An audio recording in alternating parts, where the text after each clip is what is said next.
Você já parou para pensar que o seu café da manhã, o combustível de seu carro e até o remédio que você compra na farmácia depende de uma única coisa? Caminhão. Agora, deixa eu te fazer uma pergunta direta. E se esses caminhões simplesmente pararem? Não é exagero. Isso já aconteceu antes e o Brasil entrou em colapso em questão de dias. E o pior, tem sinais muito fortes de que isso pode acontecer de novo agora em 2026. E dessa vez, o impacto pode bater ainda mais forte no seu bolso. E só o rumor de uma greve já foi suficiente para os juros futuros ao subirem, o Ibovespa cair e o mercado inteiro começar a se preparar para o pior. Então, fica comigo até o final, porque você vai entender tudo o que está acontecendo e como isso pode mexer diretamente no seu bolso. Mas antes, já deixou seu like? Ainda não? Então já deixa o seu like, se inscreva no canal e ative o sininho, porque aí o YouTube entende que esse vídeo é relevante e irá indicar para mais pessoas. Agora, deixa eu te mostrar uma coisa que muda completamente a forma como você enxerga essa situação. Isso que está acontecendo agora não é novidade, e se nada mudar, não vai ser a última vez que vai acontecer. O Brasil já passou por isso antes, 3 vezes de forma relevante nos últimos 13 anos. E sempre pelo mesmo motivo. Custo alto demais, imagem baixa demais. O Brasil roda em cima de caminhões e não é figura de linguagem. Cerca de 60% de tudo que circula no país vai por rodovia. Dá para acreditar? Agora, pensa comigo. Se esse sistema trava, não é só logística que para, é o país inteiro. E aqui entra o erro que muita gente comete. Achar que isso é só um problema dos caminhoneiros. E não é. Isso é um problema econômico que chega direto em você. No preço da sua comida, no preço do seu combustível, na inflação e até nos seus investimentos. A primeira vez que os caminhoneiros pararam foi em junho de 2013. O país vivia um momento de crescimento, com uma sensação de economia aquecida. Mas, enquanto muita gente viu o lado positivo, os caminhoneiros já estavam sentindo o aperto.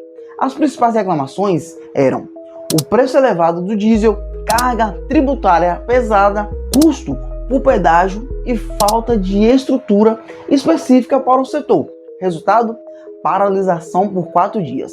Na época, o governo da Dilma Rousseff adotou uma postura mais rígida. Interditar estradas, comprometer a economia popular, desabastecendo com alimentos ou combustíveis, isso tem componentes de crime já previstos.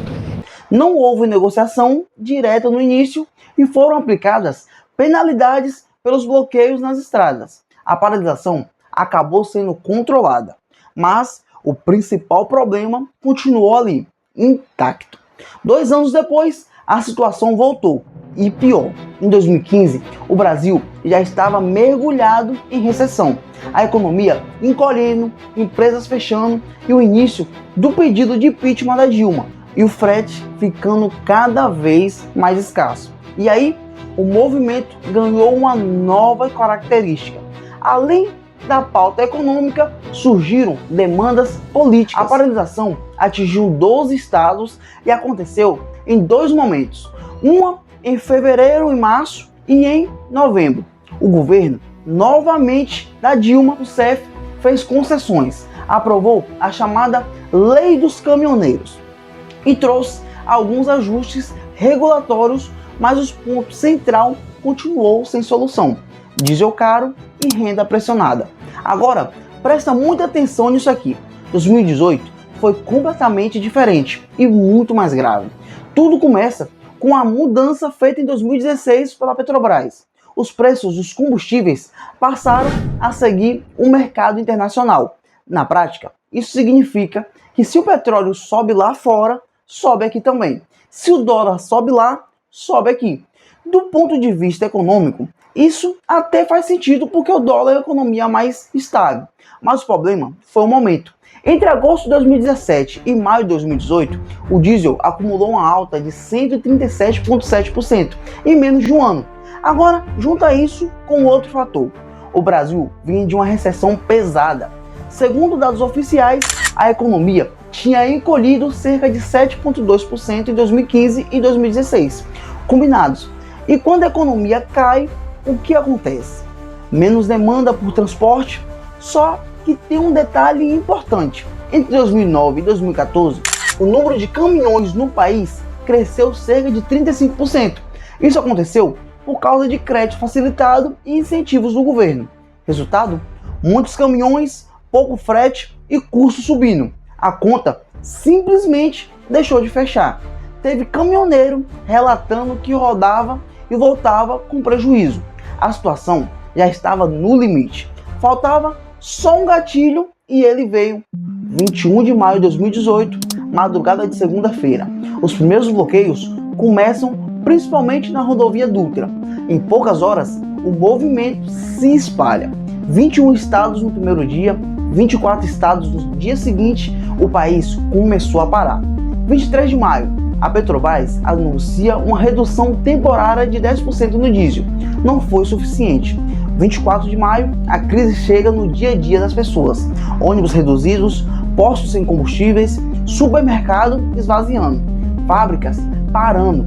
25 de maio, o governo do Michel Temer aciona as Forças Armadas para escoltar combustíveis. 26 a 27 de maio, acordos começam a surgir, mas não resolvem totalmente. 28 de maio, o cenário fica crítico. Mais de 90% dos postos sem combustíveis em vários estados. 29 a 30 de maio começa a aparecer início de alívio no país. A paralisação começa a perder força, mas o estrago já estava feito. Em apenas 10 dias, o Brasil chegou muito perto de um colapso. Agora, não é opinião minha, são dados oficiais de instituições como o IBGE, Banco Central do Brasil e a Fundação Getúlio Vargas. O PIB caiu cerca de 3,34% só em maio de 2018. A indústria despencou 10,9%, a maior queda desde 2008. Serviços caíram 3,8%, transporte recuou 9,5%. Varejo teve sua primeira queda no ano. O IPCA de junho de 2018 ficou em 1,26%, maior nível para o mês desde 1995.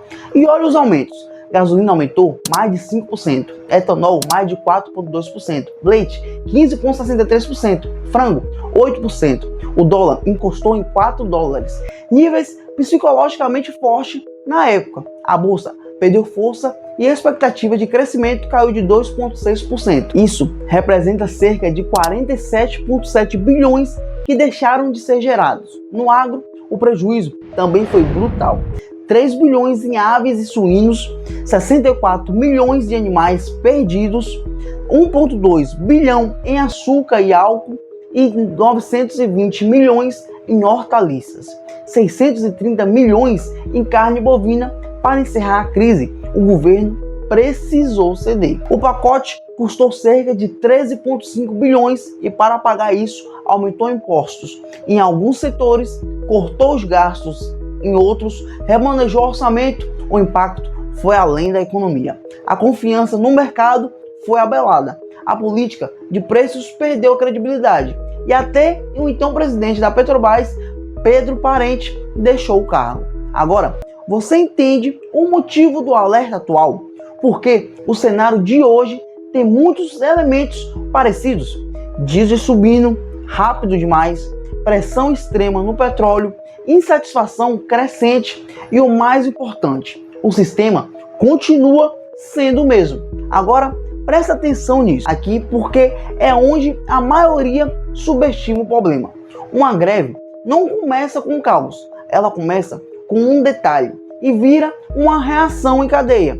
Caminhão para, postos ficam sem combustíveis, mercados começam a esvaziar, preços sobem, inflação dispara e quando a inflação sobe, o Banco Central entra em ação. Juros podem subir, crédito fica mais caro e aí você sente no seu financiamento, no seu cartão de crédito, no custo de vida, ou seja, uma greve na estrada chega direto no seu bolso. E não é diferente para quem investe. O mercado financeiro não espera o problema acontecer. Ele reage antes que aconteça. Só os riscos de greve já começam a gerar queda na bolsa, alta nos juros futuros, pressão no dólar, e isso acontece por um motivo simples: o investidor odeia incerteza. Se existe risco de crise, o dinheiro começa a sair, e isso piora ainda mais o cenário. Agora, você entende por que o mercado entrou em alerta dia 19? Porque tudo que está acontecendo agora, já vimos isso antes, e o resultado foi catastrófico. E bom, tudo isso começou porque o diesel subiu quase 19% em menos de 3 semanas. Aí você se pergunta, por que isso aconteceu? A resposta é por causa da guerra entre Estados Unidos, Israel e Irã, que fechou o Estreito de Hormuz. O Estreito de Hormuz é uma das rotas marítimas mais estratégicas do mundo, por onde transita cerca de 20 a 30% do petróleo mundial, totalizando aproximadamente 17 a 20 milhões de barris por dia. Praticamente todo o petróleo exportado pelos países do Golfo Pérsico, incluindo a Arábia Saudita, Irã e Iraque, passa por esse canal. O Brent, que é referência internacional de petróleo, saltou de 72 para 103 dólares no período, 42,7% de alta. Inclusive, tem navios de diesel mudando de rota do Brasil para outros portos buscando melhores preços. Isso daqui preocupa cenários econômicos. O Brasil, que alinha os preços de combustível ao mercado internacional desde 2016, sentiu na hora. E o governo até que tentou reagir. Eles zeraram o PIS e o COFINS sobre o diesel, criou incentivos para reduzir o preço nas bombas, anunciou mudanças na fiscalização, só que aí logo depois a Petrobras anunciou reajuste de 11,6% no preço do diesel nas refinarias. Na prática, o pacote do governo foi parcialmente anulado antes mesmo de chegar às bombas. Os caminhoneiros dizem que o modelo não está funcionando e que a conta ainda não fecha. O líder da Associação Brasileira dos Condutores de Veículos Automotores, que foi um dos primeiros a acender o sinal vermelho, eles fizeram uma assembleia em Santos com representantes de várias associações de estados, como São Paulo, Paraná e Goiás. E aí, a ideia de greve ganhou aval e provavelmente começa essa semana. A Confederação Nacional dos Trabalhadores em Transportes e Logísticas primeiro apoiou, depois recuou e aí convocou uma nova reunião para decidir como os trabalhadores e a orientação dos líderes por agora são para os caminhoneiros ficar em casa ou parar dos postos, não bloquear rodovias para evitar multas e aguardar para provavelmente parar tudo. Entenda, a gente tem basicamente 3 cenários possíveis. Cenário 1, um acordo rápido, o governo interfere, reduz o impacto e evita a greve. No cenário 2, temos uma paralisação parcial.